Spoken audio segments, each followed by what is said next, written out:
Welcome to the Deep Dive. Today we're getting into a really fascinating book, The Grand Design, by Stephen Hawking and Leonard Mlodinow. That's right. Our goal here is to unpack its core ideas, how it looks at the universe, where it came from, and what reality even is, all from a scientific angle. And it's quite bold about it. Extremely.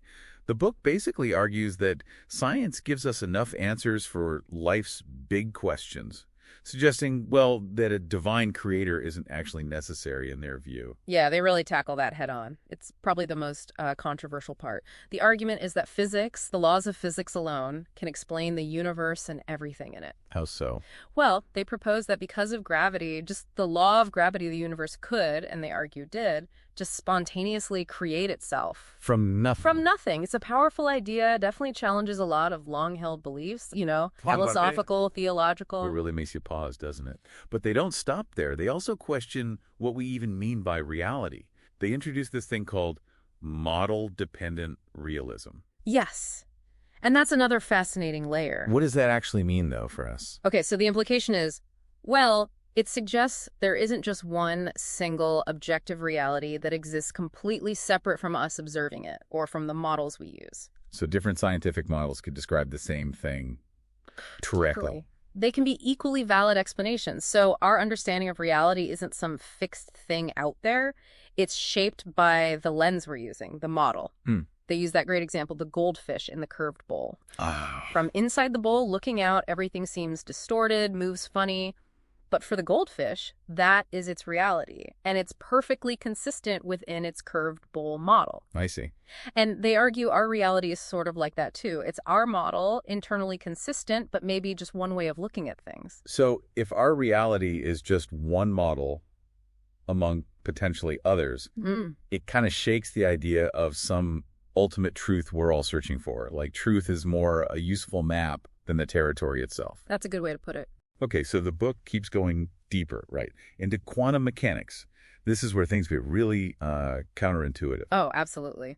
Quantum mechanics describing the super small scale atoms and particles. It suggests something really strange about history itself. Which is? That the universe doesn't just have one single history, one path from beginning to now.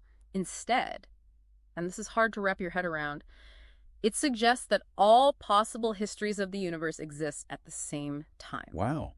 Like parallel timelines. Sort of, yeah. It leads directly to the multiverse idea. Meaning our universe isn't unique. It's just one out of maybe loads of them. Potentially a vast number, maybe infinite. Each one possibly having different physical laws, different properties, all just popping into existence from nothing. That really changes the perspective on, everything. It does. And it connects to something called the anthropic principle. The idea that our universe seems so perfectly fine-tuned for life. Yeah, why is it just right for us? Well, the multiverse offers an answer. Maybe it's not specially designed. Maybe there are countless universes, and we just happen to be in one where the conditions allow us to exist and ask the question. So it's less why us, and more, of course, us, given enough chances. Exactly. Statistical inevitability, almost. Okay. And tying things together, they mention M theory. Briefly. Right, M theory. It's sort of the leading contender for a theory of everything, that single framework Einstein was looking for, trying to unite all the forces and particles. Very complex, involves extra dimensions. But even if we get that theory, what about us? Our choices? The book says something pretty stark about free will, doesn't it? It does. This is where they bring in scientific determinism. The idea is that everything, absolutely everything, including our thoughts and actions, is ultimately governed by the laws of physics and chemistry. Everything. According to this view, yes.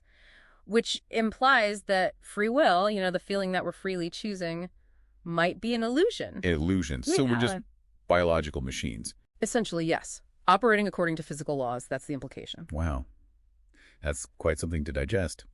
Especially when you feel like you're making choices all day long. How does the book suggest we square that feeling with, determinism? It doesn't really offer an easy answer. It presents the conflict. The feeling of free will is real, undeniably powerful, but the underlying mechanism, they argue, is still physics. So it forces you to question that feeling. Right. It pushes you to consider if our everyday experience matches up with what science suggests might be the deeper reality. It definitely challenges ideas about personal responsibility, too. So wrapping up, The Grand Design puts forward this really cohesive, if challenging, scientific picture.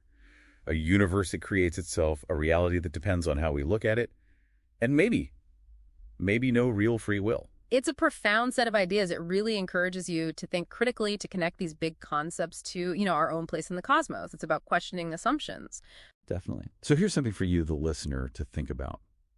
If reality is shaped by our models, and our choices might be predetermined by physics, how does that change the way you look at your own life, your decisions, maybe even the meaning of it all? It's a thought that can really stick with you.